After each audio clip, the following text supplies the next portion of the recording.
Bully Magnets presenta...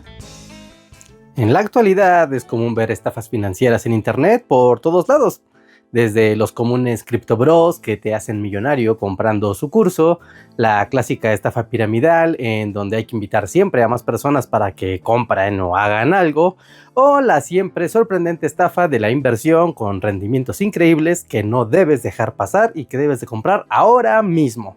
Bueno, pues uno pensaría que es algo nuevo y producto de la economía moderna, pero no, resulta que esas trampas tienen muchísimo tiempo de existir, y aunque se refinan en mayor o menor medida, los trucos para engañar a la gente siguen siendo los mismos. Se ríe conmigo, no de mí. ¡Estúpido! Es por eso que les quiero platicar de una estafa de inversión que fue muy exitosa y que incluso embaucó al propio Isaac Newton, así como a miles de personas en Inglaterra del siglo XVIII que perdieron mucho o todo su dinero, en lo que se conoció como la Gran Burbuja de los Mares del Sur.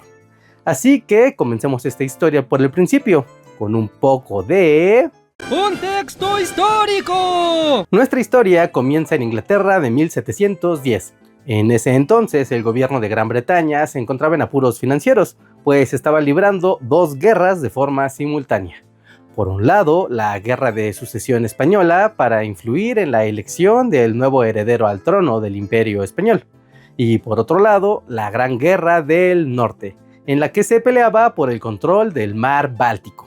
Bajo esas circunstancias, el gobierno británico acumulaba una deuda de unas 9 millones de libras con sus acreedores, por lo que el secretario de Hacienda, Robert Harley, encontró una solución de ingeniería financiera que resolvería ese problema y que además generaría muchísimo dinero. Gracias, me gusta el dinero. Porque este fraude del siglo XVIII sigue usándose como un modelo en la actualidad, tal vez con algunos pasos extras o más adornos, pero la idea es la misma, así que pongan atención, porque estos son... Los 4 pasos para cometer un fraude bursátil al estilo británico. Número 1. Crea o consigue una empresa que no valga prácticamente nada y hazla ver como si fuera un negocio próspero y seguro. Así es, en este caso, el ministro de Hacienda creó la Compañía de los Mares del Sur en 1711. Una asociación pública-privada que tenía como objetivo recaudar dinero para pagar la deuda del gobierno. Pero eso era secreto, pues la empresa se presentó al público como una manera de participar en el comercio británico internacional sin necesidad de salir de casa. Además de que la compañía daba acciones a los acreedores del gobierno con la promesa de que al final con estos ganarían más dinero del que les debían. Y es que en ese momento en Inglaterra había una gran expectativa por el resultado de la guerra, y se rumoraba que en los futuros tratados de Utrecht se abriría ampliamente el comercio hacia Europa y a América, por lo que tener acciones de la compañía parecía una inversión muy razonable a largo plazo, pues además la compañía prometía un 6% de ganancia anual. Sin embargo, ya para 1713 finalmente se alcanzó la paz con España y los tratados de Utrecht finalmente estaban firmados. Y aunque no eran tan favorables para Inglaterra como se esperaba, se logró acordar un trato para el comercio de esclavos hacia América, llamado el Derecho de Asiento, en donde la Compañía de los Mares del Sur sería uno de los principales proveedores de esclavos para el Imperio Español. Nos mola la esclavitud, ¿qué podemos decir? Sin embargo, para la mala suerte de los británicos, el resto del comercio con América fue extremadamente limitado. Esto debido a las prohibiciones que impuso el rey español Felipe V. De allí que las promesas que la compañía pregonaba eran difíciles de cumplir, sino que imposible, pero se mantenía la mentira, pues si el público se llegaba a enterar de esto, los inversionistas tratarían de sacar su dinero, y eso significaría el fin de la compañía y de la estafa que estaba preparando el gobierno. De allí que era necesario iniciar el paso 2, que es generar confianza con pruebas falsas, personas influyentes y publicidad, todo para que más gente compre acciones de la compañía. 1718 fue un momento clave para la Compañía del Mar del Sur, pues el rey Jorge I se sumó al equipo de la compañía como gobernador, un papel que daba completa legitimidad al negocio, aunque en realidad solo era un cargo honorífico pensado en dotar de nacionalismo al hecho de comprar acciones de la empresa. Estrategia que fue un éxito rotundo. La gente comenzó a comprar acciones y en cosa de 2 meses su valor subió al 100%, cosa que llamó la atención de todos, pues literalmente la gente que ya tenía acciones de la compañía duplicó su dinero de golpe. Y eso era solo el inicio de la burbuja, porque tras bambalinas la realidad era otra. A pesar de que las acciones subían su valor, la compañía no generaba casi nada de ganancias, y para colmo de males, a finales del año murieron 2 de sus directivos más experimentados, a la vez que al exterior iniciaba otra guerra con España, y la deuda del gobierno británico comenzaba a crecer otra vez. Y como la burbuja ya está creciendo y la gente confía en que puede ganar, es momento de iniciar el paso 3, que es reforzar la inversión y convencer a todos de gastar mucho más dinero en acciones. Así, los nuevos directivos de la empresa y el propio Harley comenzaron a manipular a sus amigos para comprar acciones. Incluso se dedicaron a sobornar a miembros del parlamento para que compraran acciones y así más gente tuviera confianza en las supuestas ganancias de la compañía. Literalmente nos aprovechábamos de la avaricia de todos. Así, con el consentimiento de la corona y la complicidad de los parlamentarios, la acción de la compañía alcanzó las 128 libras el mes de enero. Luego, para el mes de abril, su valor creció a las 330 libras y el gobierno empujó aún más su precio, anunciando su apoyo total a la compañía, asignándole deuda gubernamental. Así, la estrategia era genialmente siniestra. Sin entrar en tecnicismos, imagínate esto. Supongamos que le diste un servicio al gobierno británico y te deben 100 libras. Pero como no te pueden pagar, te ofrecen acciones de la Compañía del Mar del Sur con un valor de 128 libras. Así, para ese momento, tú tendrías tu dinero y además una ganancia de 28 libras si vendes tus acciones a alguien más. Mientras que, por otro lado, el gobierno te estaría pagando con unas acciones que en realidad no le costaron nada y que en realidad no tienen ningún valor. Esto es un ganar-ganar. El gobierno se deshacía de la deuda y los tontos se van contentos. Para el mes de junio empezaron a existir más empresas fraudulentas que usaban el mismo esquema, por lo que el Parlamento aprobó leyes donde se prohibía a otras empresas vender acciones que no estuvieran avaladas por el gobierno, cosa que protegía la estafa de la compañía y además la alimentaba de confianza, por lo que la acción subió aún más y llegó a los 890 libras para finales del mes. Y aquí viene la fase 4, que es negarle su dinero a los accionistas, hacer todo confuso con burocracia y, lo más importante, correr lejos, tan lejos como puedas, con todo el dinero que puedas cargar. Ya para el mes de agosto, la ingeniería financiera estaba alcanzando sus límites y legalmente llegaba el momento de que la compañía tenía que pagar sus ganancias a los primeros accionistas. Ya saben, a los que inventaron la compañía, a los directivos y a los parlamentarios que fueron sobornados.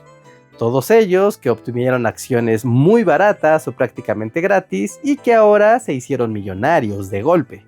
Y esto, en vez de ser la advertencia de una burbuja, se convirtió en todo lo contrario, ya que la especulación creció y todos querían participar, al grado que las acciones terminaron valuándose en 1000 libras durante ese mes, tocando así su máximo precio y dando inicio al colapso de la estafa.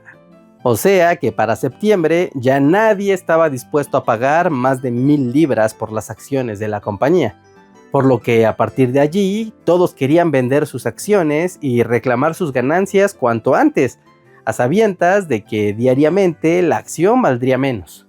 Pero por lo mismo nadie quería comprarlas, haciendo que al final la mayoría se quedara con un montón de acciones en la mano que no valían ni de cerca lo que habían pagado por ellas. Es decir, el valor de las acciones simplemente se evaporó. Así, para el mes de septiembre, la acción de la Compañía del Mar del Sur valía solo 300 libras, y para diciembre había tocado el piso de 120 libras, con lo que el caos, el enojo, las quiebras e incluso los suicidios fueron reportados a causa del colapso de esta burbuja financiera. Oye, pues sí está muy feo y todo, pero tú prometiste que iban a estafar a Isaac Newton. Claro, no crean que lo de Newton era puro bait. Lo dejé hasta el final porque justo es importante conocer todo el esquema para entender por qué el genio británico fue defraudado con esta burbuja bursátil. Pues tal vez muchos no lo sepan, pero Newton, además de ser un afamado intelectual, también era maestro de la Casa de Moneda, por lo que su relación con el dinero y el mundo de los negocios no era nada ajeno. Maestro de la Casa de Moneda y cazador de falsificadores de dinero, para ser exactos. Las inversiones de Newton en la compañía iniciaron desde su fundación en 1712 y se sabe que compró acciones constantemente a lo largo de la década mientras sacaba solo sus ganancias anualmente, logrando así una inversión sana durante todo el tiempo antes de que comenzara la burbuja. De hecho, Newton estaba enterado del funcionamiento de la compañía y el verdadero propósito que ésta tenía con el gobierno. Pero al parecer dio por hecho que las personas detrás eran honradas y honorables, por lo que toda la movida de las acciones le parecía una ingeniosa innovación financiera. Confiar en la honestidad del gobierno es un grave error, Newton. Un grave error. Años más tarde, y ya con bastantes ganancias acumuladas, Newton vendió parte de sus acciones en abril de 1720, justo unos meses antes de que estallara la burbuja. Esto le generó unas 7,000 libras en ganancias, lo que para la época era una pequeña fortuna. Felicidades, Newton, ganaste 7,000 libras. ¡Sí! Pero Newton fue avaricioso y se dejó llevar por la locura del mercado de acciones, por lo que cayó en el mismo error que cometen los criptobros modernos, y se puso a reinvertir todas sus ganancias con la esperanza de multiplicar su dinero otra vez. Una estrategia de compounding con reinvesting con la idea de hacer un stacking y luego hodl the gains, bro. Y bueno, ya saben lo que pasó meses más tarde cuando estalló la burbuja. Lo que pasa es que estoy en tendencia a la baja, esperando para hacer deep buying. Esto solo es un rect. O sea que perdió todo el dinero de su inversión y se quedó con un montón de acciones que no valían para nada. De hecho, se estima que Newton perdió al final de la burbuja más de 20,000 libras, que tal vez suene poco, pero agárrense, porque a la actualidad eso sería lo equivalente a unos 6 millones de dólares. Y ahora perdiste todo menos 600 libras. ¿Te abrazaste, Newton? Pero bueno, amigos, antes de contarles las consecuencias de todo esto, les recuerdo que dejen su like y sus comentarios. Eso es muy importante para alimentar a la bestia del algoritmo y sigamos creciendo. Además de agradecer a los miembros de comunidad del canal y a los Patreons. Con su ayuda podemos hacer de estos temas complejos videos fáciles y entretenidos para todos. Así que muchas gracias y únanse si es que aún no lo han hecho, para que sigamos con los videos, el podcast, los lives, el maratón de fin de semana y todas esas cosas semana a semana. Así que apóyanos. Todos los links aquí abajo en la descripción del video. Pero bueno, ya concluyendo con la historia, resulta que al final hubo un escándalo y disturbios que sacaron a la luz los libros de contabilidad de la compañía, revelando así que todo había sido un fraude organizado y ejecutado por los directivos de la empresa, sus allegados, sus socios y parte del parlamento, por lo que todos fueron encarcelados en la Torre de Londres. Otros escaparon a Francia y no se supo más de ellos. Como sea, los socios que fueron atrapados fueron despojados de sus riquezas e incluso uno de ellos, el parlamentario James Craigs, se suicidó. Así, como consecuencia de esto, se creó la Bubble Act, la ley burbuja para evitar la compra y venta de acciones de empresas sin sustento económico comprobable, para que esto se pudiera evitar. Por su parte, la Compañía del Mar del Sur fue reestructurada y siguió comerciando con esclavos en América junto con sus importaciones hasta 1853, sin generar grandes ganancias como de costumbre.